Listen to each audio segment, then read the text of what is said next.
السلام عليكم ورحمة الله وبركاته. الحمد لله المتوحد بجلال ذاته وكمال صفاته، المقدس في نعوت الجبروت.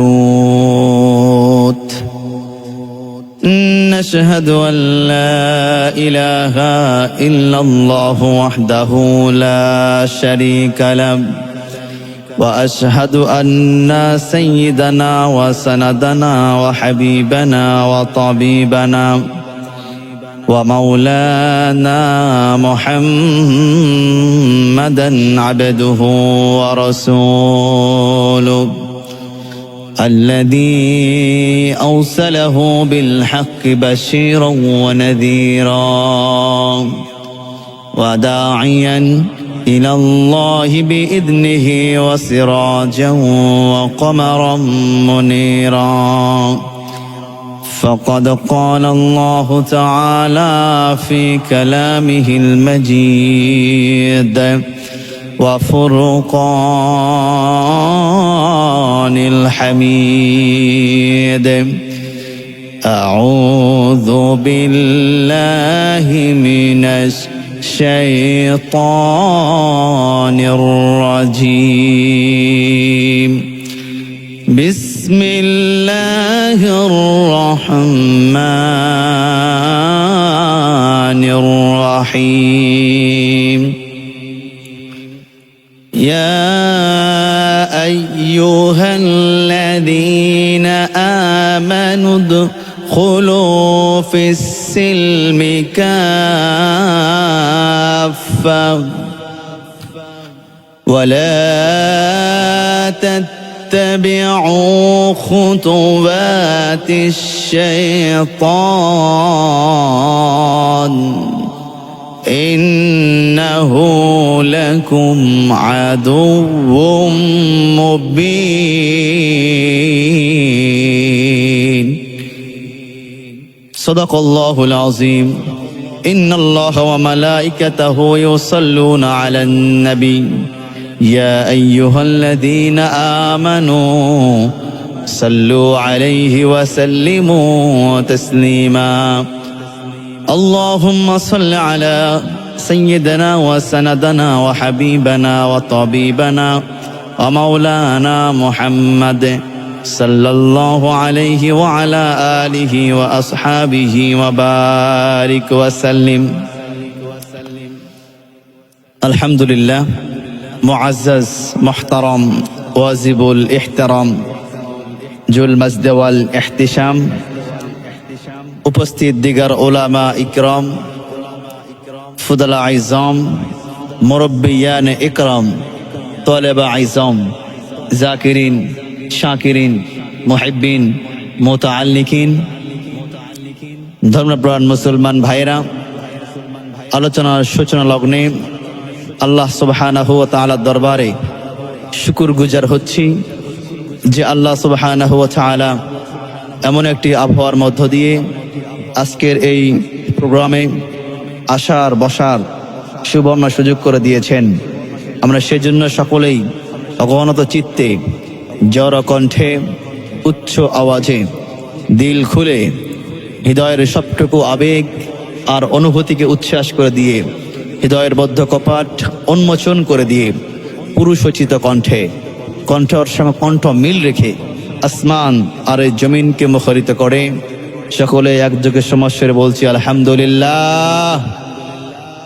লক্ষ কোটি দরুদ এবং সালাম পেশ করছি নবী করিম সাল্লাল্লাহু আলাইহি ওয়াসাল্লামের উপর, যিনি কুল কায়নাতের নবী, আকা মাওলা, তাজদারে মদিনা, সুলতান মদিনা, আফতাবে নবুওয়া, শাহিন শাহে রিসালা, নূরে মুজাসসাম, হুজুরে আকরাম, নুরুন ওয়ালা নূর, হাবিবিনা, শাফিঈনা, ইমামিনা, কুদওয়াতিনা, মুরশিদিনা মুহাম্মাদুর রাসূলুল্লাহ সাল্লাল্লাহু আলাইহি ওয়াসাল্লামের উপর।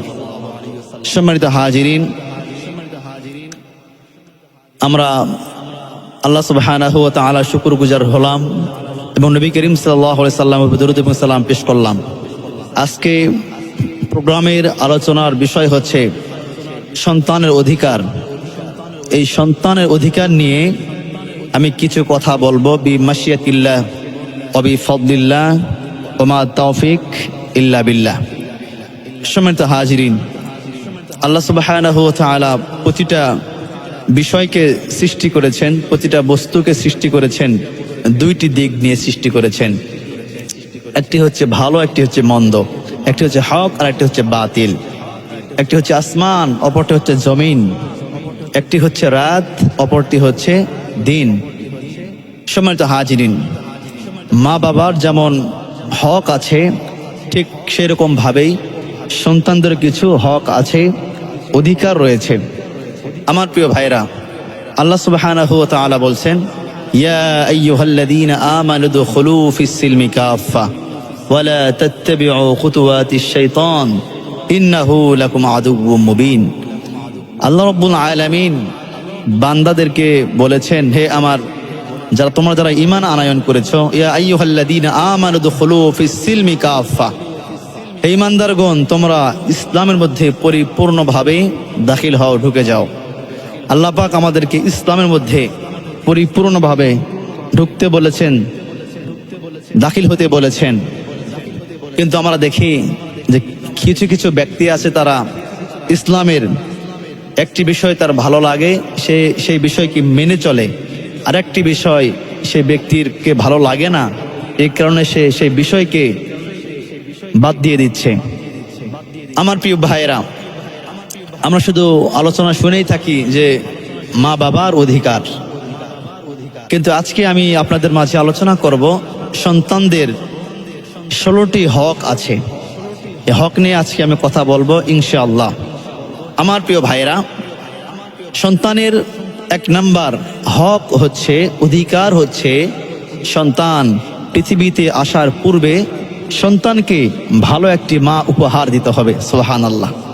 সন্তান পৃথিবীতে আসার পূর্বে সন্তানকে নেককার, পরহেজগার, দিনদার, আল্লাহওয়ালা, খোদাভীরু, মুত্তাকি, তাহাজ্জুদ গুজারি, নামাজি ওয়ালা, সাওম ওয়ালা এমন একটি মা সন্তানকে উপহার দিতে হবে, বলে ইনশাআল্লাহ। আমার প্রিয় ভাইয়েরা, সন্তানদের 16টি হক কোরআন সুন্নাহ থেকে আমি নিয়ে এসেছি। এর মধ্যে 1 নাম্বার হক হচ্ছে, সন্তান পৃথিবীতে আসার পূর্বে সন্তানকে নেককার মা উপহার দিতে হবে। বাবা হিসাবে সন্তানের প্রতি যে হক আছে, অধিকার আছে, এই হকটি হচ্ছে সন্তানকে নেককার একটি মা দিতে হবে। সন্তানকে মুত্তাকি একটা মা উপহার দিতে হবে, যে মা নামাজ পড়ে, যে মা সাওম পালন করে, যে মা তাহাজ্জুদ গুজারি, যে মা পর্দাওয়ালা, যে মা কোরআন তেলাওয়াত করতে পারে, যে মা কোরআন হাদিস বোঝে, এমন একটি মা সন্তানকে উপহার দিতে হবে। মা যদি নেককার হয়, মা যদি জ্ঞানী হয়, মা যদি পরহেজগার হয়, মা যদি দিনদার হয়, তাহলে সন্তানও মায়ের কাছ থেকে শিখতে পারবে। আমার ভাইয়েরা, একজন সন্তানের প্রথম শিক্ষক হচ্ছে তার মা, আর দ্বিতীয়তম শিক্ষক হচ্ছে তার বাবা।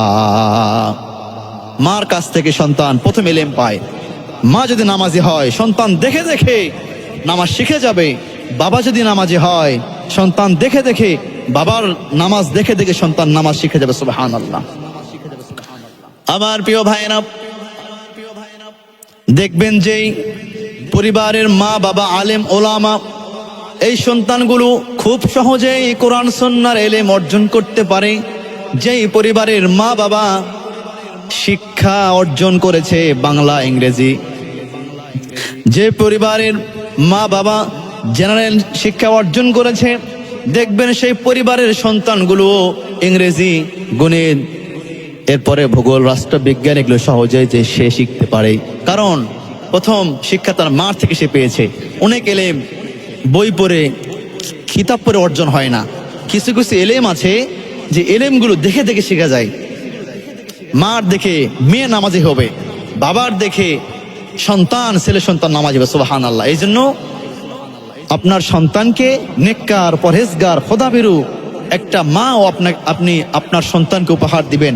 এটি আপনার সন্তানের 1 নাম্বার অধিকার। আমার প্রিয় ভাইয়েরা, সন্তানকে কিভাবে নেককার মা আপনি উপহার দিবেন। আমার প্রিয় ভাইরা, বুখারী শরীফের 5090তম হাদিস, আমার নবীজি মুহাম্মদ সাল্লাল্লাহু আলাইহি সাল্লাম তিনি বলেছেন, আদি যুগে আমার নবীজির ওই জামানাতে এবং বর্তমান পৃথিবীতেও কোন মানুষ যখন বিবাহ করে আর চারটি বিষয় দেখে, চারটি বিষয়কে সামনে রেখে একজন মানুষ বিবাহ করে। এক নাম্বার হচ্ছে লিমা আলিহা, দ্বিতীয় নম্বর ওলি হাসাবিহা, তৃতীয় নম্বর ওলি জামালিহা, চতুর্থ নম্বর ওলি দীনিহা। আমার প্রিয় ভাইরা, কোন মানুষ যখন বিবাহ করে তখন সে মানুষটি চারটি বিষয়কে লক্ষ্য করে সে বিবাহ করে। এক নম্বর লিমা আলিহা, তার সম্পদ দেখে, সম্পদ কেমন আছে। দ্বিতীয় নম্বর ওলি হাসাবিহা, তার বংশ দেখে। তৃতীয় নম্বর ছেলে বা মেয়ের সৌন্দর্য দেখে। এরপর চতুর্থ নম্বর দেখে দিনদারিতা, তার দিনদারিতা কেমন। আমার প্রিয় ভাইরা, মুসলিম শরীফের সহিহু আল মুসলিম শরীফের 3535তম হাদিস, আমার নবীজি মুহাম্মাদুর রাসূলুল্লাহ সাল্লাল্লাহু আলাইহি ওয়াসাল্লাম তিনি বলেন, যখন কোনো ব্যক্তি বিবাহ করবে তখন সে যেন দিনদারিতাকে প্রাধান্য দেয়। ফাসফাদ বিজাতিদ দ্বীন, দিনদারিতাকে প্রাধান্য দিতে হবে আমার প্রিয় ভাইরা, কারণ সম্পদ আজকে আছে কালকে নাও থাকতে পারে। সৌন্দর্য, একটা মেয়ে মানুষের, ছেলে মানুষের সৌন্দর্য আজকে আছে কালকে নাও থাকতে পারে। সম্পদ আজকে আছে কালকে নাও থাকতে পারে আমার প্রিয় ভাইরা, কিন্তু যে দিনদার, যে পরেজগার, সে সারা জীবন দিনদারিতাই থেকে যায়। সুবহানাল্লাহ বিহামদি। আমার প্রিয় ভাইরা, এই জন্য আমার নবীজি জনাবে মুহাম্মদ সাল্লাল্লাহু আলাইহি সাল্লাম তিনি বলছেন, দিনদারিতাকে প্রাধান্য দিতে হবে। বিয়ের ক্ষেত্রে আপনারা দিনদার মেয়েকে দেখে বিবাহ করবেন, তাহলে আপনি একটা দিনদার একটা স্ত্রী পেয়ে গেলেন, আর আপনার সন্তান একটা দিনদার একটি মা পেয়ে গেল। সুবহানাল্লাহ বিহামদি। তাহলে আপনিও লাভবান হয়ে গেলেন, আপনার সন্তানও লাভবান হয়ে গেল। আমার প্রিয় ভাইরা, আমার নবীজি জনাবে মুহাম্মাদুর রাসূলুল্লাহ সাল্লাল্লাহু আলাইহি ওয়াসাল্লাম তিনি বলেছেন, পৃথিবীর মধ্যে সর্বশ্রেষ্ঠ ব্যক্তি হচ্ছে ওই ব্যক্তি যে ব্যক্তির স্ত্রীটা দিনদার হয়। সৌভাগ্যবান ব্যক্তি হচ্ছে ওই ব্যক্তি যে ব্যক্তি নেককার পরহেজগার স্ত্রী পায় তার কপালে। সুবহানাল্লাহ। যার স্ত্রী সুন্দর, যার স্ত্রী দিনদার পরহেজগার আল্লাহওয়ালা খোদাভীরু, এই জান্নাত পৃথিবীটাই সেই ব্যক্তির জান্নাতে পরিণত হয়ে যায়। সুবহানাল্লাহ।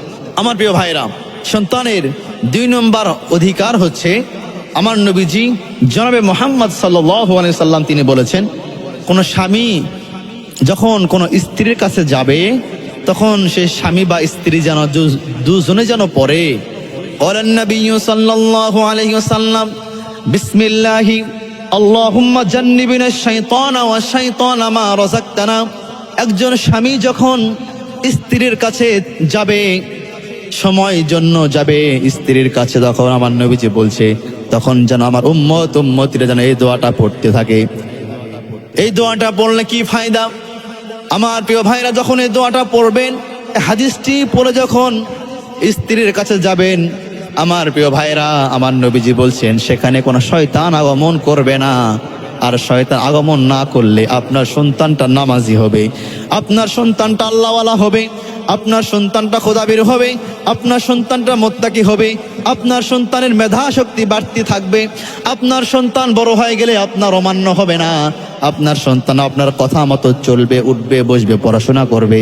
কিন্তু যখন আপনি দোয়াটা পড়বেন না, বিসমিল্লাহি আল্লাহুম্মা জান্নিবিনাশ শাইতানা ওয়া শাইতানা মা রাযাকতানা, আপনি যখন এই দোয়াটা পড়বেন না, তখন সেখানে শয়তান উপস্থিত হয়ে যাবে, আর শয়তান আপনার আর আপনার স্ত্রীর সংমিশ্রণে সন্তান আসবে, আর সেই সন্তানটার নেককার হওয়ার সম্ভাবনা খুবই কম।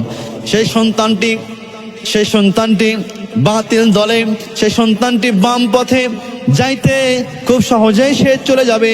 সুতরাং আমার প্রিয় ভাইরা, আপনি সন্তান পৃথিবীতে আগমন করবে, সন্তানের এটাই একটি অধিকার যে সন্তান, আপনি যখন সন্তান পৃথিবীতে আসার জন্য একটি পরিকল্পনা করছেন, একটি পরিকল্পনা করছেন, একটা মাধ্যম নিয়ে করছেন, তো সেখানে সুন্নাহ, কোরআন সুন্নাহ অনুযায়ী আপনাকে সে মাধ্যম নিয়ে আসতে হবে। এটা একটি সন্তানের অধিকার। আমার প্রিয় ভাইরা, 3 নম্বর সন্তানের অধিকার হচ্ছে আপনার ছেলে হোক অথবা মেয়ে হোক, আপনি ডান কানে আজান দিবেন, বাম কানে ইকামত দিবেন। আমাদের অনেক ভাই আছে, অনেক বোনেরা আছে, ছেলে সন্তান হলে খুশি হয়ে যায় আর মেয়ে সন্তান হলে মনটা বেজার হয়ে যায়। আছে না নাই? আছে, অনেক আছে এরকম। ছেলে হইলে 10 গ্রাম মিষ্টি খাওয়ায়, গরু জবাই করে খাওয়ায়, কিন্তু মেয়ে হয়ে গেলে যদি মেয়ে সন্তান আসে মনটা খারাপ হয়ে যায়, মনটা বেজার হয়ে যায়। আছে না নাই? আছে। আমার প্রিয় ভাইরা, ছেলে হোক অথবা মেয়ে হোক, এটা আল্লাহর নিয়ামত। আল্লাহ আপনাকে নিয়ামত দান করেছেন। শত শত মানুষ আছে তাদের কোনো সন্তান নাই, 20 বছর সংসার অতিবাহিত হচ্ছে, এরপর আল্লাহ তাদেরকে কোনো সন্তান দেননি, আর আপনাকে সন্তান দিয়েছি, ছেলে হোক অথবা মেয়ে হোক। শুকরিয়া আদায় করবেন কার? আল্লাহ সুবহানাহু ওয়া তাআলা শুকরিয়া আদায় করবেন, এবং ডান কানে আজান, বাম কানে ইকামত দিবেন, বলে ইনশাআল্লাহ। আমার প্রিয় ভাইরা, ডান কানে আজান আর বাম কানে ইকামত, এই হাদিসটি আবু দাউদ শরীফের 5105 নম্বর হাদিস। আমার নবীজি জনাবে মুহাম্মাদুর রাসূলুল্লাহ সাল্লাল্লাহু আলাইহি ওয়াসাল্লাম বলছেন, যখন কোন সন্তান পৃথিবীতে আগমন করে, ওই সন্তান ডান কানে আজান, বাম কানে ইকামত যখন দিয়ে দিবে, তখন ওই সন্তানের কাছে কোনো শয়তান আসতে পারবে না। ওই সন্তান আল্লাহর আহ্বান সর্বপ্রথম তার কানে, আহ্বানের ধ্বনিটা তার কানে ঢুকে গেল। সুবহানাল্লাহ। আপনার সন্তান যে পৃথিবীতে আগমন করলেন, এই সন্তানের প্রথম শ্রবণই হচ্ছে আজান দিয়ে শুরু হবে। সুবহানাল্লাহ। আল্লাহর আহ্বান দিয়ে, নামাজের আহ্বান দিয়ে আপনার সন্তানের পৃথিবীতে আসার প্রথম শ্রবণ দিয়ে শুরু হয়ে গেল। সুবহানাল্লাহ বিহামদি। ডান কানে আজান, বাম কানে ইকামত। আমার প্রিয় ভাইরা, 4 নম্বর হচ্ছে আপনার সন্তান পৃথিবীতে আগমন করলে সন্তানকে তাহনিক করাবেন, এটা আপনার সন্তানের অধিকার।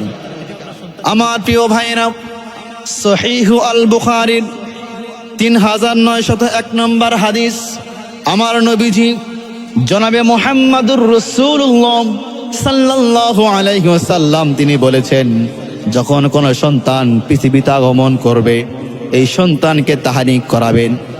আমার প্রিয় ভাইরা, আমাদের উত্তরবঙ্গে তাহনিক এই আমলটা হয় না বললেই চলে, বিশেষ করে ঢাকা, বরিশাল এই আমলটা বেশি হয়ে থাকে। আমার প্রিয় ভাইরা, তাহনিক মানে কি? আমার নবীজি বলেছেন, যখন কোন সন্তান পৃথিবীতে আগমন করবে, ওই এলাকার বা ওই অঞ্চলের, যখন ওই অঞ্চলের ওই এলাকার ভালো কোনো আলেম যদি থাকে, হক্কানি রব্বানি আলেম, বা মসজিদের কোনো ইমাম বা মসজিদ সাহেব যদি থাকেন বা খতিব থাকেন, তাহলে একটি খেজুর ইমাম সাহেবকে দিবেন, মসজিদ সাহেবকে দিবেন বা খতিবকে দিবেন। ওই ইমাম সাহেব বা মসজিদ সাহেব সেই খেজুরটি তার মুখ দিয়ে একটু চিবিয়ে দিবে, আর ওই খেজুরের নির্যাস আপনার সন্তানের জিহবা অথবা তালুর মধ্যে দিয়ে দিবেন। সুবহানাল্লাহ। এটা হচ্ছে তাহনিক করা। এর দলিল কি?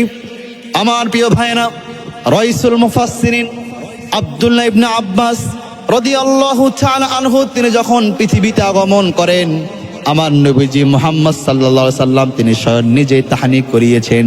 আর আব্দুল্লাহ ইবনে আব্বাস তিনি বলেছেন, আমি রাইসুল মুফাসসিরিন হওয়ার পিছনে একটি কারণ, এই কারণটি হচ্ছে আমার পৃথিবীতে আসার পরে আমার মুখের খাবার প্রথমই হয়েছে মুহাম্মদ রাসূলুল্লাহ সাল্লাল্লাহু আলাইহি সাল্লাম মুখের যে আঠা ছিল, এই আঠা দ্বারা আমার মুখের মধ্যে প্রথম খাবার পেয়েছি আমি।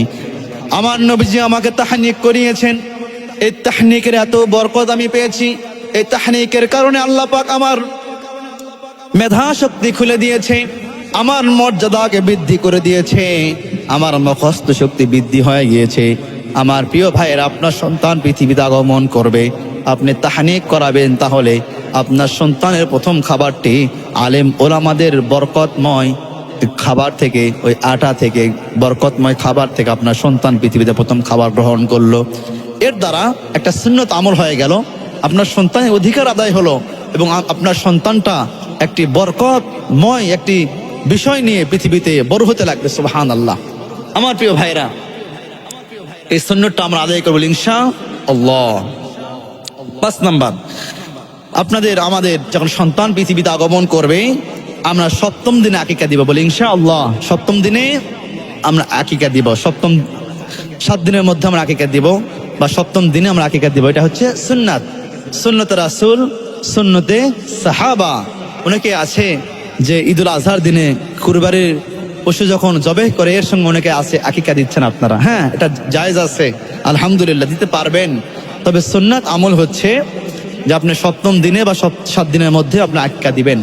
অনেক মুসল্লি ভাই আপনারা প্রশ্ন করে থাকেন যে হুজুর, আকিকার গোশত কিভাবে আমরা বন্টন করব? বলে কি বলে না, অনেকে বলে থাকেন আপনারা।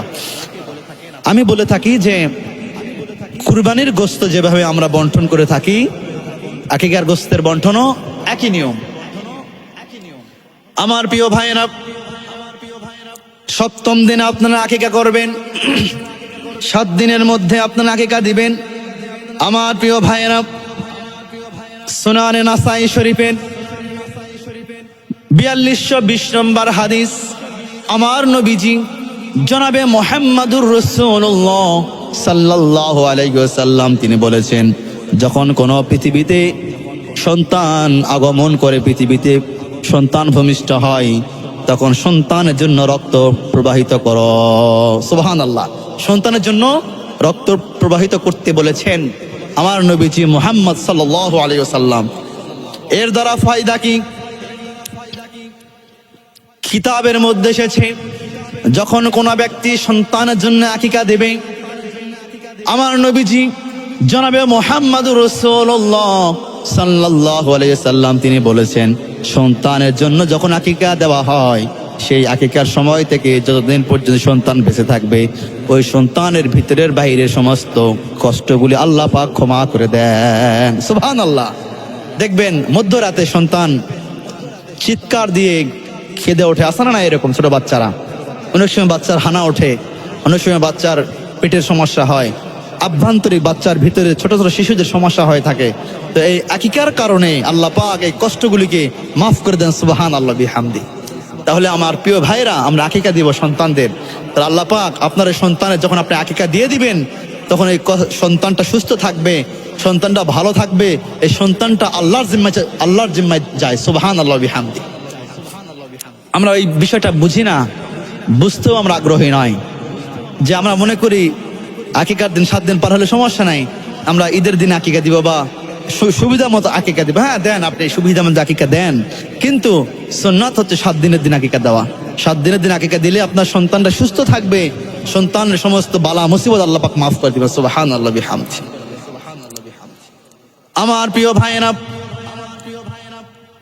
সন্তানকে আকিকা দিবেন। এরপরে 6 নম্বর হচ্ছে, সন্তান পৃথিবীতে যখন আসবে, 6 নম্বর সন্তান অধিকার হচ্ছে সন্তানের জন্য দোয়া করবেন। আপনি বাবা হয়েছেন, অনেকে মা হয়েছেন, আপনারা আপনাদের সন্তানদের জন্য দোয়া করবেন। আমাদের বাংলাদেশে একটা নীতি দেখা যায় যে সন্তান হলে সবাই হাদিয়া দেয়, কেউ স্বর্ণের চেন দেয়, স্বর্ণের আংটি দেয়, আবার কেউ বাজার থেকে জামা কাপড় সন্তানকে গিফট করে, আবার কেউ কিছু হাদিয়া দেয়, টাকা দেয়। আমার প্রিয় ভাইয়েরা, যারা বাবা আছেন আপনারা এখানে, আপনার সন্তানকে যেই দেখার জন্য আসবে তাকে বলবেন যে ভাই বা আঙ্কেল, আমার সন্তানটার জন্য একটু দোয়া করবেন, আমার সন্তান যেন সুস্থ থাকে, আমার সন্তানের মাটাও যেন সুস্থ থাকে।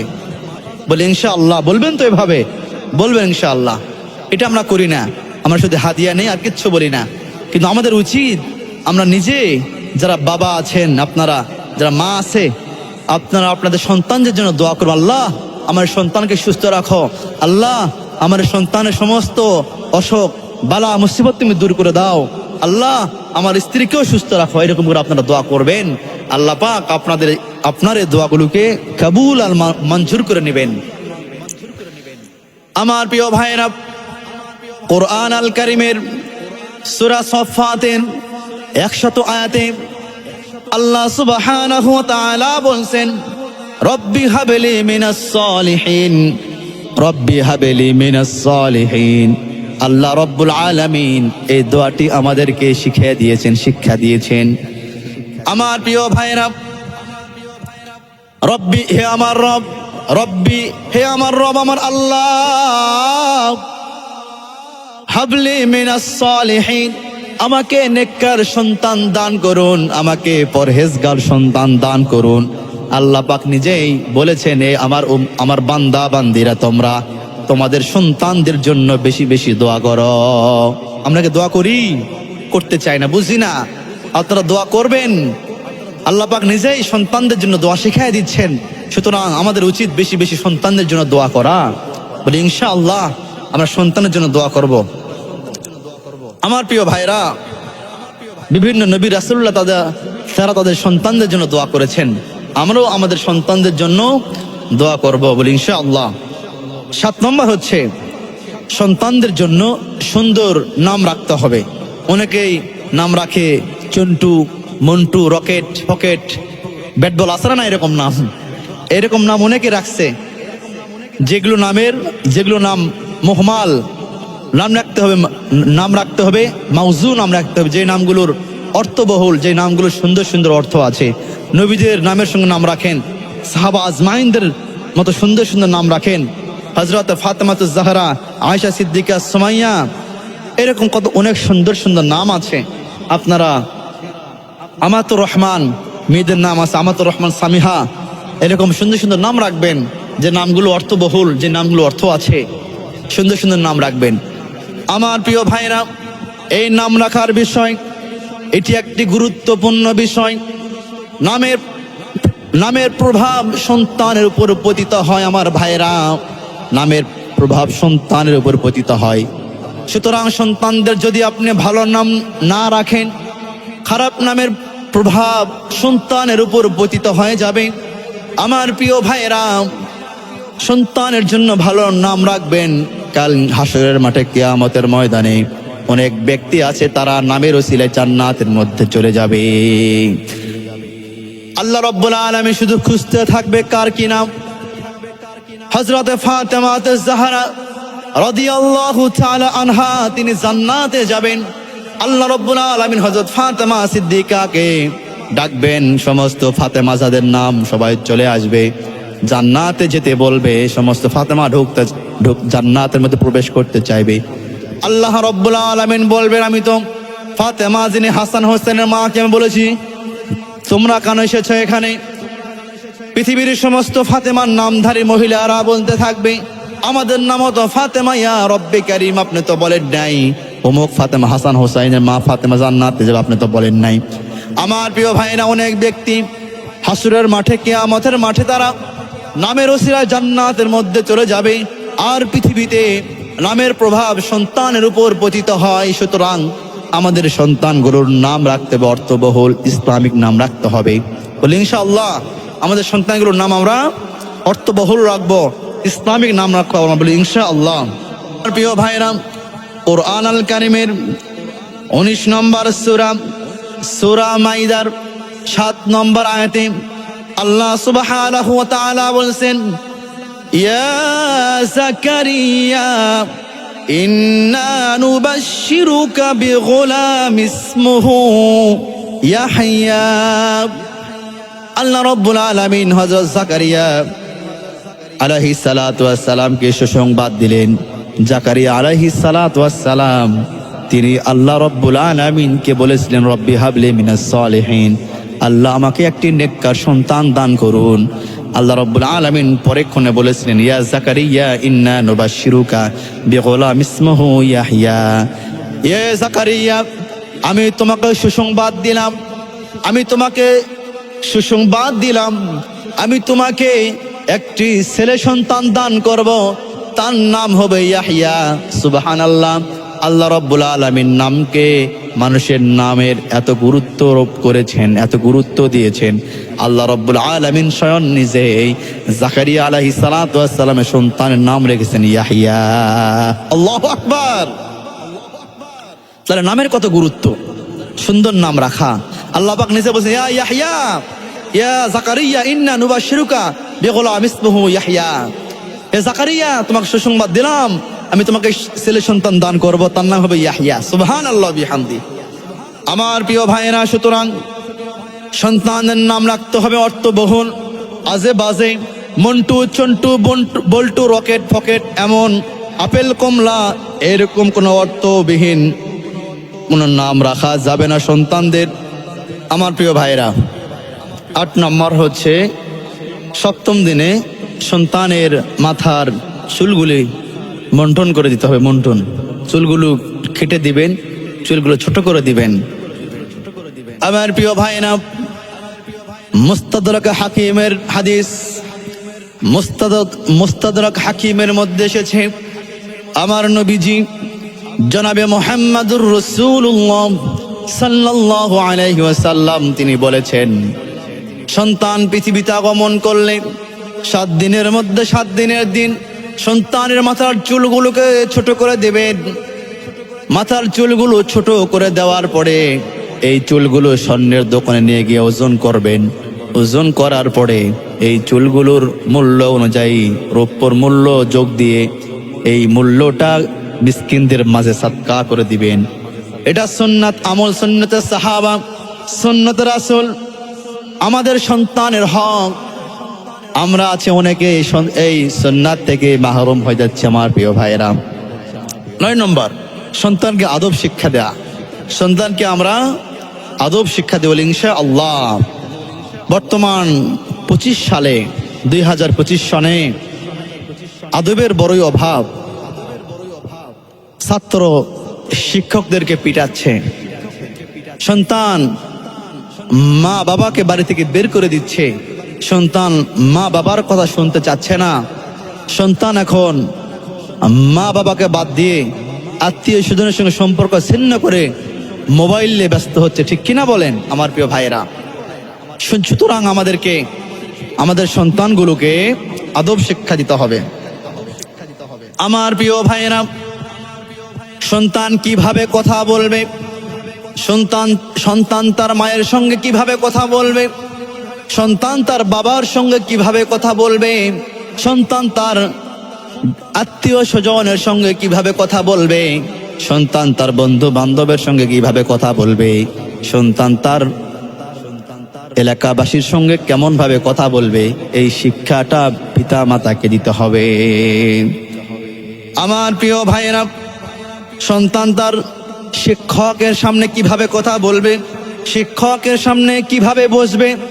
আমার প্রিয় ভাইয়েরা, সন্তান বয়োজ্যেষ্ঠ মুরব্বীদের সঙ্গে কিভাবে কথা বলবে, এই বিষয়গুলো সন্তানকে শেখাতে হবে। যারা মা আছেন, বাবা যারা আছেন আমার সামনে, এই বিষয়গুলোকে সন্তানকে শেখাতে হবে। আমার প্রিয় ভাইয়েরা, সন্তানকে যে প্রথম আদবটা শিক্ষা দিবেন, প্রথম 1 নম্বর আদব হচ্ছে সন্তানকে আপনি বাবা, আপনি আপনার সন্তানকে বলবেন, সন্তান আল্লাহর সঙ্গে কাউকে শরীক করো না, আল্লাহর সঙ্গে কাউকে শরীক করা যাবে না। আপনি বাবা হয়েছেন, আপনি বাবা হয়ে আপনার সন্তানকে বলবেন, আমার প্রিয় সন্তান তোমাকে নামাজ পড়তে হবে, নামাজ কায়েম করতে হবে। আমার প্রিয় সন্তান তোমাকে নামাজ কায়েম করতে হবে। আপনি বাবা হয়েছেন, আপনি মা হয়েছেন, আপনি আপনার সন্তানকে বলবেন, আমার প্রিয় সন্তান সত্য কথা বলতে হবে, কখনো মিথ্যা কথা বলবা না। আপনি বাবা হয়েছেন, আপনি আপনার সন্তানকে বলবেন, বাবা শোনো, মা শোনো, তুমি কখনো ধৈর্য হারা হবে না। প্রতিটা কাজে, প্রতিটা ক্ষেত্রে তুমি ধৈর্য ধারণ করবা, সবুর করবা। কারণ আল্লাহ রব্বুল আলামিন বলছেন, ইন্নাল্লাহা মা'আস সাবিরিন। আল্লাহ রব্বুল আলামিন সবুরকারীদেরকে অবশ্যই ভালোবাসেন, পছন্দ করেন।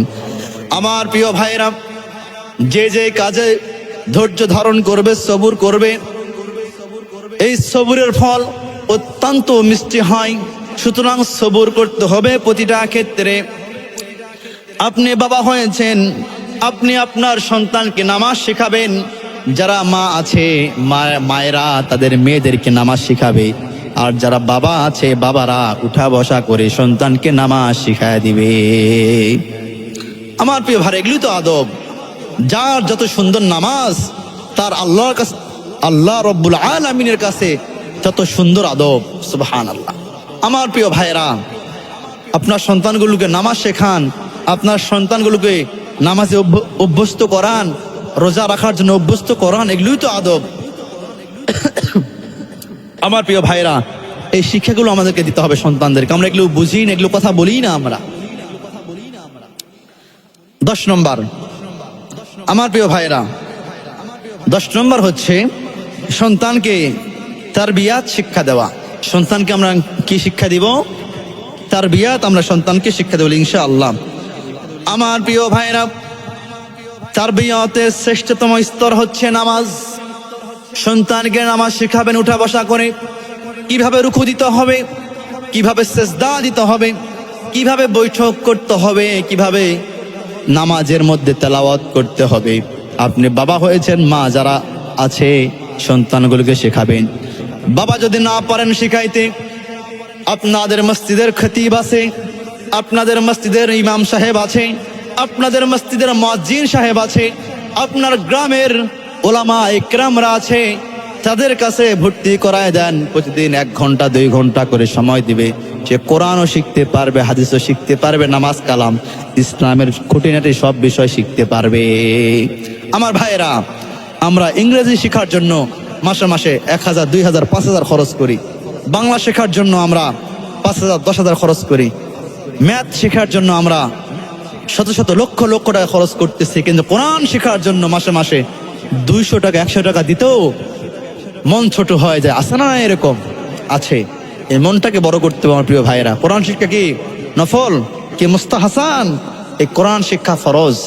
কোরআন আপনাদের সন্তানকে শেখাবেন, কোরআন শেখাবেন। আমার প্রিয় ভাইয়েরা, যদি কোনো ব্যক্তি কোরআন শিখে, কোরআন পড়ে, তার লাভ হচ্ছে 16টি লাভ। প্রিয় ভাইয়েরা, এই 16টি বিষয় আমি অন্যদিন আপনাদের মাঝে আলোচনা করবো ইনশাআল্লাহ। তো আপনারা আপনাদের সন্তানদেরকে কোরআন শেখাবেন বলে ইনশাআল্লাহ। আমার প্রিয় ভাইয়েরা, আবু দাউদ শরীফের 496তম হাদিস, আমার নবীজি মুহাম্মাদুর রাসূলুল্লাহ সাল্লাল্লাহু আলাইহি ওয়াসাল্লাম তিনি বলেছেন, সন্তানের বয়স যখন 7 বছর বয়সে যখন উপনীত হবে, সন্তানকে নামাজের জন্য বারবার বলতে থাকো। সন্তানের বয়স যখন 10 বছর হবে, সন্তান যদি নামাজ না আদায় করে, সন্তানকে মৃদু আঘাত করো। এরপরে যে সন্তান নামাজ আদায় না করে, তাহলে সন্তানের খাবার বন্ধ করে দাও। এরপরে যে সন্তান নামাজ আদায় না করে, সন্তানকে মারধর করো। কিন্তু আমরা বুঝি না এগুলো, আমরা কিছু বলি না। নামাজ না পড়লেও কিছু বলি না, কারণ বাবা মা নামাজ পড়তেছে না, এদের সন্তানকেও কিছু বলতেছে না। আমার প্রিয় ভাইরা, সন্তানকে তারবিয়াত শিক্ষা দিতে হবে। এর মধ্যে 7 বছর বয়সে উপনীত হয়ে গেলে সন্তানকে নামাজের কথা বলতে হবে, ছেলে হোক বা মেয়ে হোক। 10 বছর হয়ে গেলে নামাজ ফরজ। নামাজ না পড়লে মারতে হবে, মারধর, মৃদু আঘাত করতে হবে, খাবার বন্ধ করে দিতে হবে সন্তানদের। আমার প্রিয় ভাইরা, যারা বাবা আছেন, অভিভাবকের দায়িত্ব সন্তানগুলোকে জাহান্নাম থেকে বাঁচাতে হবে। আর জাহান্নাম থেকে বাঁচাইতে গেলে আপনার সন্তানগুলোকে নামাজের দিকে নিয়ে আসতে হবে। জাহান্নাম থেকে বাঁচাইতে গেলে ইসলামের বিধিমালা মোতাবেক আপনার সন্তানকে পরিচালনা করতে হবে। আমার প্রিয় ভাইরা, যদি আমরা আমাদের সন্তানগুলোকে শিক্ষা না দিতে পারি, তাহলে সন্তানের হক আমরা নষ্ট করলাম। আল্লাহর আদালতে আমাদেরকে হিসাব দিতে হবে আমার ভাইরা। আল্লাহর আদালতে আমাদেরকে দাঁড়াইতে হবে। সুতরাং সন্তানের হকগুলো আমরা আদায় করবো ইনশাআল্লাহ। 11 নম্বর হচ্ছে সন্তানের আরেকটি হক, সন্তানের বয়স যখন 10 বছর হবে, সন্তানগুলোর বিছানাগুলোকে আলাদা করে দিতে হবে। সন্তান ছেলে হোক বা মেয়ে হোক, সন্তানের বয়স যখন 10 বছর বয়সে উপনীত হয়ে যাবে, সন্তানের বিছানাগুলো আলাদা করে দিবেন। আমার প্রিয় ভাইয়েরা, সুনানে আবু দাউদ শরীফের 4018 নম্বর হাদিস, আমার নবীজি জনাবে মুহাম্মাদুর রাসূলুল্লাহ সাল্লাল্লাহু আলাইহি ওয়াসাল্লাম তিনি বলেছেন, কোন পুরুষ মানুষ, কোন ছেলে মানুষ অন্য কোন ছেলের সঙ্গে, অর্থাৎ 2টা ছেলে এক কাঁথার নিচে শুইতে পারবে না। ইসলাম নিষেধ করে দিয়েছেন।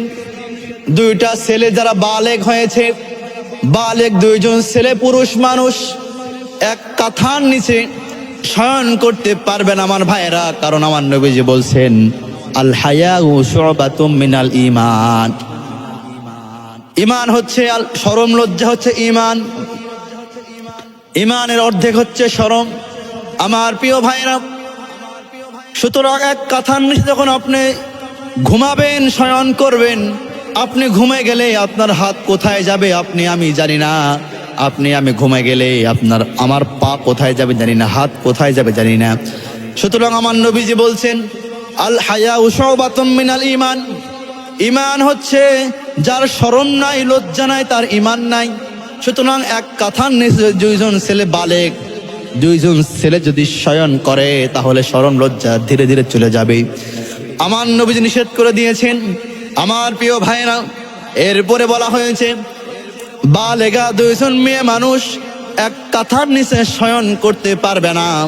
যারে বালেগা হয়েছে, মেয়েরা, মহিলারা, এই দুইটা মহিলা অনেক সময় দেখা যায় দুই বোন এক কাঁথার নিচে শয়ন করে, বালেগা এই এক কাঁথার নিচে দুই বোন শয়ন করতে পারবে না।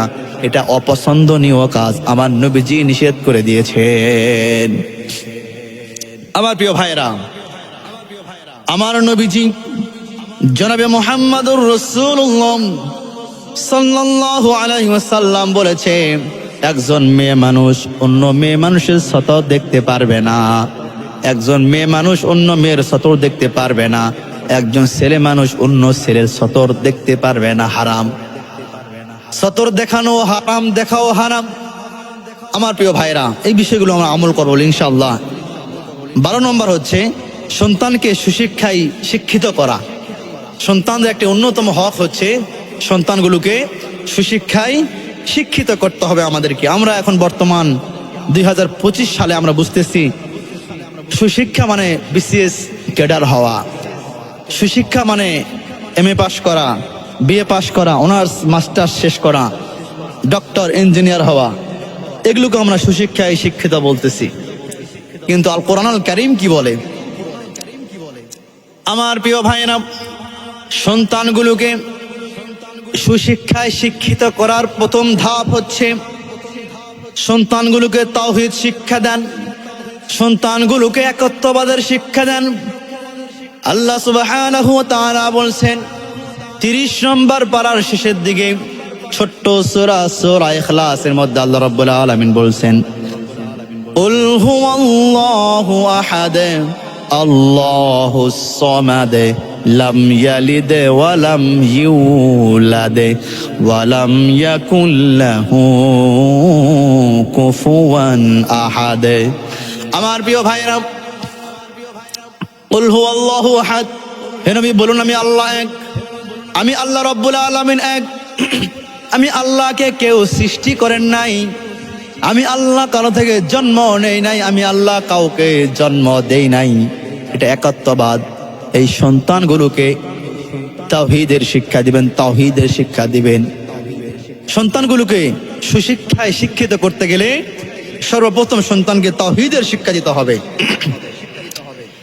আমার প্রিয় ভাইরা, সন্তানকে বলবেন আল্লাহকে সবসময় স্মরণ করবা। আমার প্রিয় সন্তান, তুমি সবসময় আল্লাহকে স্মরণ করবা। তুমি যদি আল্লাহ রব্বুল আলামিনকে স্মরণ করো সবসময় এবং আল্লাহর বিধানগুলোকে হেফাজত করবা। যারা বাবা আছেন, আপনারা আপনাদের সন্তানকে বলবেন, আমার প্রিয় সন্তান, আল্লাহর সমস্ত বিধিবিধানগুলোকে হেফাজত করো, তাহলে আল্লাহ তোমাকে হেফাজত করবেন। সুবহানাল্লাহ। যে ব্যক্তি আল্লাহর বিধিবিধানগুলোকে হেফাজত করবে, আল্লাহ রাব্বুল আলামিন সেই ব্যক্তিকেও হেফাজত করবে। আমার প্রিয় ভাইরা, দেখেন একটা বিষয়, যারা সাধারণ মানুষ এদের অসুখ বিসুখ বালা মুসিবত বেশি না যারা ইমাম মসজিদ এদের বালা মুসিবত বেশি? যারা সাধারণ মানুষ এদের বালা মুসিবত অনেকটা বেশি, অসুস্থতা তারা বেশি থাকে। আর যারা দেখবেন মুয়াজ্জিন সাহেব, বিশেষ করে যারা মুয়াজ্জিন 5 ওয়াক্ত আযান দেয়, নামাজ পড়ায়, এদের অসুখ বিসুখ অত্যন্ত কম হয়। কারণ তারা 5 ওয়াক্ত নামাজ দিনে 5 বার তারা হাজরা দিতে আসে মসজিদে। তারা দিনে 5 বার মহল্লাবাসীদেরকে ডাকে, নামাজের জন্য আহ্বান করে। মুয়াজ্জিন সাহেব যদি অসুস্থ হয়ে যায় 10 দিনের জন্য, এলাকার অবস্থা কেমন হয়ে যায়? একটা এলোমেলো অবস্থা হয়ে যায়, ঠিক কিনা বলেন? দেখেন মুয়াজ্জিন সাহেব তাদের ছুটি এত কম, ঈদের দিনে তারা ছুটি পায় না। মুয়াজ্জিন সাহেবদের অসুস্থতা কম, বালা মুসিবত কম, কিন্তু দেখেন তুলনামূলক সাধারণ মানুষের বালা মুসিবত অসুস্থতা অনেক বেশি, কারণ তারা আল্লাহর বিধিবিধানকে হেফাজত করে না, তারা নামাজ পড়ে না, ইসলাম বুঝতে চায় না, কোরআন বুঝতে চায় না, আল্লাহর বিধিবিধানকে তারা হেফাজত করে না। এই জন্য আল্লাহ পাক তাদেরকেও হেফাজত করে না, ছেড়ে দিয়ে রাখছে। আর যারা ইমাম মুয়াজ্জিন সাহেব আছেন, যারা নামাজ আদায় করেন, যারা নামাজের জন্য সাধারণ মানুষদেরকে যারা ডাকেন, যারা ইসলামের মধ্যে যারা আছে, এই ব্যক্তিগুলো ইসলামকে হেফাজত করে, আল্লাহর বিধিবিধানগুলোকে হেফাজত করার কারণে আল্লাহ পাক এই ব্যক্তিদেরকেও হেফাজত করে থাকেন। সুবহানাল্লাহ বিহামদি। আমার প্রিয় ভাইরা, সন্তানকে সুশিক্ষায় শিক্ষিত করতে হবে। এর মধ্যে হচ্ছে 1 নাম্বার, আমাদেরকে আখলাক শিক্ষা দিতে হবে। আখলাক হাসানা, খুলুক আজিম, খুলুক হাসানা। আল্লাহ রাসূলের যে আদর্শগুলোকে সন্তানগুলোকে শিখাইতে হবে আমাদেরকে। 2 নম্বর হচ্ছে সন্তানকে ঈমান শিখাইতে হবে। ঈমানটা কি, ঈমানের বিষয়বস্তুগুলো শিখাইতে হবে। 3 নম্বর হচ্ছে আমল শিক্ষা দিতে হবে, প্র্যাকটিক্যাল সন্তানগুলোকে আমল শিখাইতে হবে। 4 নম্বর হচ্ছে দুনিয়াবি এবং উখরবি জিন্দেগির জ্ঞান দিতে হবে। কিন্তু আমরা উখরবি জিন্দেগি বাদ দিয়েছি, আদর্শ বাদ দিয়েছি, আল্লাহর বিধিবিধানগুলোকে বাদ দিচ্ছি, দেওয়ার পরে দুনিয়াবি শিক্ষা আমরা শিক্ষাচ্ছি আমাদের সন্তানগুলোকে, ঠিক কিনা বলেন? আমার প্রিয় ভাইয়েরা, যে ব্যক্তি কোরআন কারিমের শিক্ষা অর্জন করবে সেই ব্যক্তির দুনিয়াতেও লাভ রয়েছে। যে কোরআন শিখবে তার আখেরাতেও লাভ আছে। যে কোরআন বাদ দিবে শুধু তার দুনিয়া হবে, আখেরাত হবে না। যে কোরআন সুন্নাহকে বাদ দিবে তার পরিবার ধ্বংসের মধ্যে চলে যাবে। যে কোরআন সুন্নাহ মানবে সে ব্যক্তির পরিবারটা জান্নাতের বাগান হয়ে যাবে। যে কোরআন সুন্নাহকে বাদ দিবে সেই পরিবারটা অশান্তির বেড়াজালে আবদ্ধ হয়ে যাবে। যে পরিবার কোরআন সুন্নাহ মানবে, কোরআনের পথে থাকবে, কোরআন বুঝবে, কোরআন মানবে, কোরআন মোতাবেক নিজের জীবনকে গঠন করবে, আল্লাহ পাক এই ব্যক্তিদের সংসারের মধ্যে রহমত, বরকত, বালা মুসিবত থেকে তাদেরকে হেফাজত করবেন। সুবহানাল্লাহ বিহামদি। আমার প্রিয় ভাইরা, 13 নম্বর হচ্ছে সন্তানের অধিকার হচ্ছে সন্তানকে কোরআনুল কারীম শিক্ষা দিতে হবে। আমাদেরকে কোরআন শিখাবেন সন্তানকে, কোরআনের জ্ঞান সন্তানকে ঢুকাবেন। আমার প্রিয় ভাইরা, সন্তানগুলোকে কোরআন শিখাবেন। যখন কোন সন্তান একবার বলে আলিফ, ওই সন্তানের 10টি নেকি অর্জন হয়ে গেছে। শুধু তাই নয় আমার ভাইরা, সন্তান যদি একবার বলে আলিফ, ওই সন্তানকে যে মুদাররিস, যে শিক্ষক শিক্ষা দিয়েছে, যতগুলো শিক্ষক শিক্ষা দিয়েছে প্রতিটা শিক্ষকের আমলনামায় 10টি করে নেকি দান করা হবে। সুবহানাল্লাহ। শুধু তাই নয় আমার ভাইরা, যে সন্তান একবার আলিফ বলবে ওই সন্তানের বাবার আমলনামায় 10টি নেকি জমা করা হবে। ওই সন্তানের মার আমলনামায় 10টি নেকি জমা করা হবে। আমার প্রিয় ভাইরা, ওই সন্তান যেই কিতাব দেখে, যে বই দেখে একবার আলিফ বলবে, আল্লাহ পাক ওই কিতাবের মুসান্নেফ, ওই মুসান্নেফকে 10টি নেকি আল্লাহ পাক দান করবে। সুবহানাল্লাহ।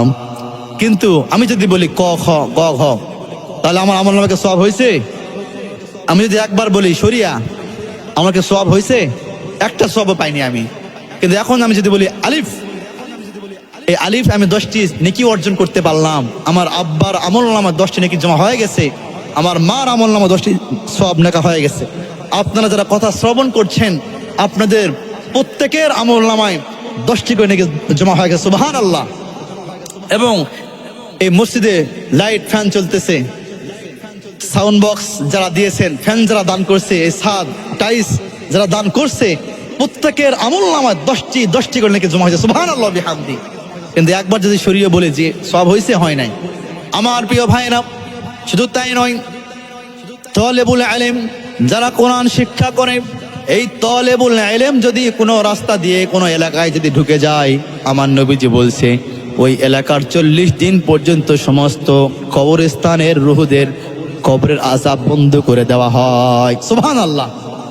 যারা কোরআন শিখবে, এই ছাত্ররা কোনো রাস্তা দিয়ে যদি কোনো একটা এলাকায় ঢুকে যায়, 40 দিন ওই এলাকার সমস্ত মাইয়েতের আযাবকে বন্ধ করে দেওয়া হয়।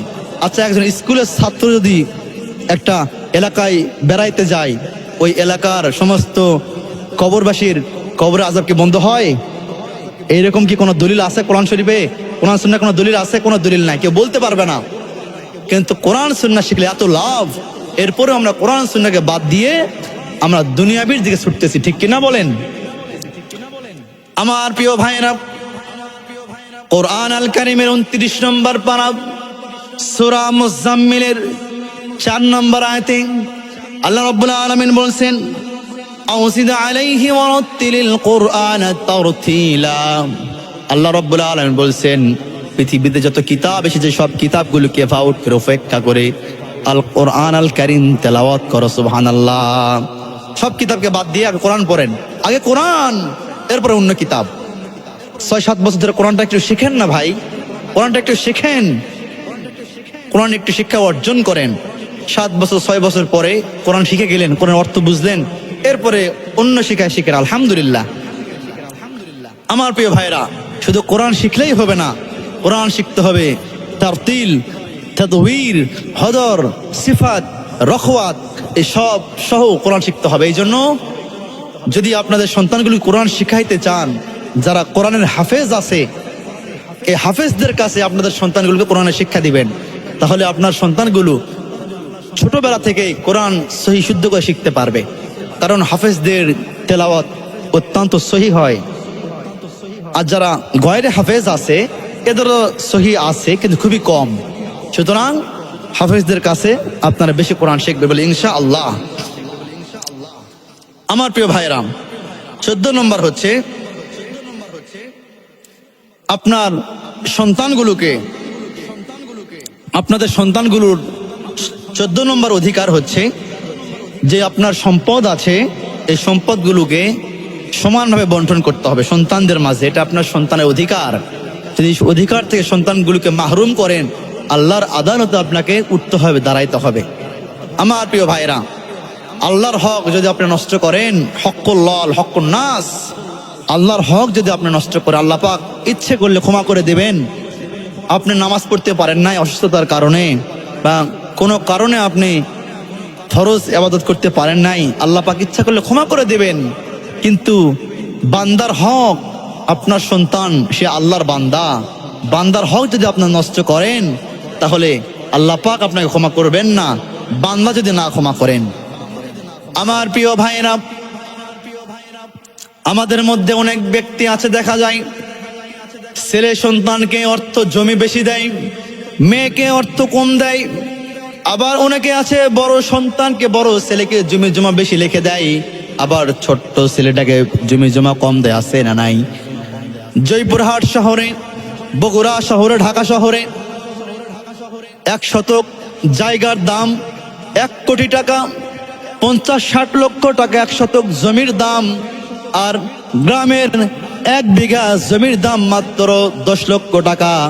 ওই মেয়েকে দিয়েছে গ্রামের 1 বিঘা জমি, আর শহরে যে 1 শতক জমির দাম 1 কোটি টাকা, ওই বেশি 1 কোটি টাকার জমি ছেলে সন্তানকে দিয়েছে। তাহলে ওই বাবা তার মেয়ের হক নষ্ট করে দিয়েছে। এই জন্য আল্লাহর আদালতে দাঁড়াইতে হবে। আমার প্রিয় ভাইরা, ছেলে হোক অথবা মেয়ে হোক, বড় হোক অথবা ছোট হোক, অসুস্থ হোক অথবা সুস্থ হোক, আপনারা আপনাদের সন্তানগুলোকে সমানভাবে, ছেলে পাবে 2 ভাগ, মেয়ে পাবে 1 ভাগ। আল্লাহ রাব্বুল আলামিন বলছেন, ইউসিকুমুল্লাহু ফি আওলাদিকুম লিয-যাকারি মিথলু হাযিল উনসায়াইন। আল্লাহু আকবার। আল্লাহ রাব্বুল আলামিন বলছেন, ছেলে যে অংশ পাবে, মেয়ে তার অর্ধেক পাবে। 2টা মেয়ে যে সম্পদ পাবে, যে অংশ পাবে, একজন ছেলে তাই পাবে। আমার প্রিয় ভাইয়েরা, সুতরাং ছেলেকে ঠকাবেন না, মেয়েকেও ঠকাবেন না। আমার প্রিয় ভাইরা, আপনার ছেলে ভাবতেছেন যে অসুস্থ, এই জন্য অসুস্থ সন্তানকে বেশি দিবেন, আর ও তো সুস্থ আছে, সরকারি জব করতেছে, এই জন্য তাকে কি অল্প কম সম্পদ দেওয়া যাবে? এমন করা যাবে না। অসুস্থ হোক বা শিক্ষা অর্জন করুক, আপনি আপনার সন্তানকে তার সম্পদ থেকে, ভাগের সম্পদ থেকে সমানভাবে তাকে আপনারা বন্টন করবেন ইনশাআল্লাহ। আমার প্রিয় ভাইরা, 15 নম্বর হচ্ছে সন্তানদের অধিকার। আল্লাহ সুবহানাহু ওয়া তাআলা বলছেন, والوالدات يرضعن أولادهن حولين كاملين لمن أراد أن يتم الرضاعة। আল্লাহ রাব্বুল আলামিন বলেন, পৃথিবীতে যাদের সন্তান হবে এই সন্তানগুলোকে 2 বছর পূর্ণ করে মায়ের স্তন থেকে দুধ পান করাইতে হবে। 2 বছরের মধ্যে 1 ঘন্টা কম করা যাবে না। 2 বছর পূর্ণ করে সন্তানগুলোকে দুধ পান করাইতে হবে। অনেক মা বোনেরা আছেন, তাদের ফিটনেস নষ্ট হয়ে যাবে মনে করে, তাদের সৌন্দর্য নষ্ট হয়ে যাবে মনে করে, তাদের শরীর কমে যাবে মনে করে, তাদের সৌন্দর্য নষ্ট হবে মনে করে তারা সন্তানগুলোকে ডেনো খাওয়ায়, হরলিক্স খাওয়ায়, আছে না নাই? মায়ের দুধ না খাওয়াইয়া এমন কিছু কিছু মা আছে, তারা মায়ের স্তনে দুধ সন্তানকে না দিয়ে সন্তানগুলোকে ডেনো খাওয়ায়, হরলিক্স খাওয়ায়, সুজি খাওয়াচ্ছে, আছে না নাই? আমার প্রিয় ভাইরা, গাভীর দুধ খাওয়াচ্ছে। কিন্তু মায়ের দুধ কে দিয়েছেন? আল্লাহ দিয়েছেন। সুস্থতা রাখার মালিক আল্লাহ, মায়ের দুধ দান করেছেন আল্লাহ। এই দুধের হক হচ্ছে সন্তানদের।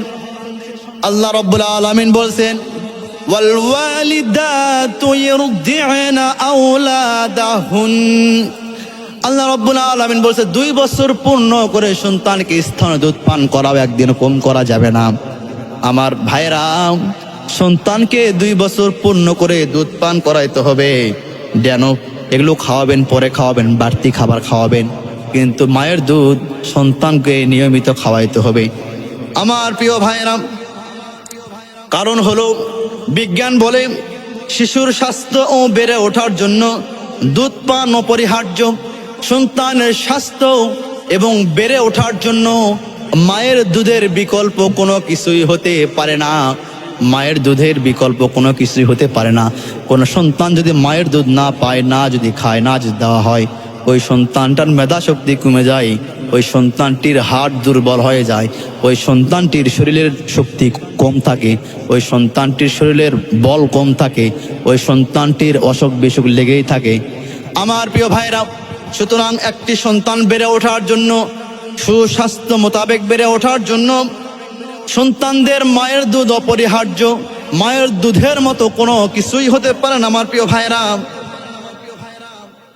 আমার নবীজি মুহাম্মাদুর রাসূলুল্লাহ সাল্লাল্লাহু আলাইহি ওয়াসাল্লাম তিনি বলেছেন, মায়ের দুধ, মায়ের জন্য সওয়াবের কাজ হলো, মায়ের কোনো মা যখন সন্তানকে 2 বছর ধরে লাগাতারে দুধ পান করাবে, আমার নবীজি জনাবে মুহাম্মাদুর রাসূলুল্লাহ সাল্লাল্লাহু আলাইহি ওয়াসাল্লাম তিনি বলেছেন, একাধারে কোনো ব্যক্তি যদি একাধারে নফল নামাজ 2 বছর পড়তেই থাকে, সুবহানাল্লাহ, কোনো বিরতি নাই, বিরতি ছাড়াই একজন ব্যক্তি একাধারে লাগাতার বিরতি ছাড়াই 2 বছর যাবৎ নফল নামাজ আদায় করতেছে, 2 বছরে কোটি কোটি লক্ষ লক্ষ রাকাত নফল নামাজ আদায় করা যাবে। তাহলে এতগুলো নফল নামাজের সওয়াব আল্লাহ রাব্বুল আলামিন ওই মায়ের আমলনামায় দান করে, সুবহানাল্লাহ। শুধু মাকে দেন না, যে বাবা কষ্ট করে পরিশ্রম করে, হাট পরিশ্রম করে অর্থ জোগাড়ে যায়, মায়ের দুধ বেশি উৎপন্ন, দুধ বেশি হওয়ার জন্য যে বাবাগুলো রিক্সা চালায়া, ভ্যান চালায়া কত কষ্ট করে পরিশ্রম করে খাবার জোগাড় দেয়, আল্লাহ রাব্বুল আলামিন ওই বাবার আমলনামা ওই পরিমাণ নাকি আল্লাহ রাব্বুল আলামিন দান করবে, সুবহানাল্লাহ বিহামদি।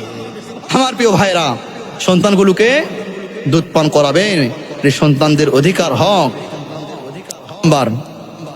সময় হলে সময় মতো সন্তানগুলোকে বিয়ে দিয়ে দিবে। আমার ভাইরা, যারা বাবা যারা আছেন, আপনাদের সন্তানগুলো ছেলে হোক বা মেয়ে হোক, সন্তানের বয়স হয়ে গেলেই বিয়ে দিয়ে দিবেন।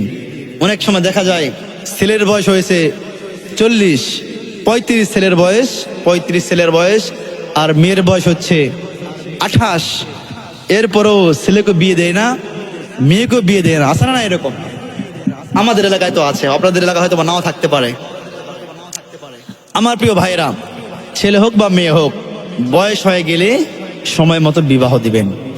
আমার প্রিয় ভাইয়েরা, আমার নবীজি জনাবে মুহাম্মাদুর রাসূলুল্লাহ সাল্লাল্লাহু আলাইহি ওয়াসাল্লাম তিনি বলছেন, যখন কোন যুবকের ছেলে সন্তানের বিবাহর বয়স হয়ে গেল কিন্তু বাবা মা তাকে বিবাহ দিল না, পিতা মাতা ওই সন্তানকে বিবাহ দিল না, যদি বিবাহ না দেয়, বিবাহ দিল না কিন্তু সন্তান বিবাহ হলো না, সন্তান যদি কোনো গুনাহের কাজ করে, সন্তান যদি কোনো জেনার কাজে জড়িত হয়ে যায়, সেখান থেকে জেনার কাজ করার পরে, খারাপ মন্দ কাজ করার পরে যে গুনাহ অর্জিত হয়ে গেল, ওই সম পরিমাণ গুনাহ মায়ের আমলনামায় বাবার আমলনামায় যোগ করা হয়ে যায়। নাউজুবিল্লাহ। কোন মা বাবা যদি মেয়ের বিবাহর বয়স হয়ে গেছে, মেয়েকে যদি বিবাহ না দেয়, মেয়ে যদি পরকীয়ায় জড়ে যায়, মেয়ে যদি প্রেমের মধ্যে জড়ে যায়, মেয়ে যদি মন্দ কাজে জেনার কাজে জড়িয়ে পড়ে, যে গুনাহ হয়ে যাবে, যে পাপ অর্জিত হয়ে যায়, ওই সম পরিমাণ পাপ গুনাহ ওই বাবা মার আমলনামায় যোগ করা হয়ে যায়। আমার ভাইরা, সুতরাং মেয়ের বয়স হয়েছে, বিবাহ দিয়ে দেন। আপনাদের সন্তানের বয়স হয়ে গেছে, সন্তানকে বিয়ে দিয়ে দেন।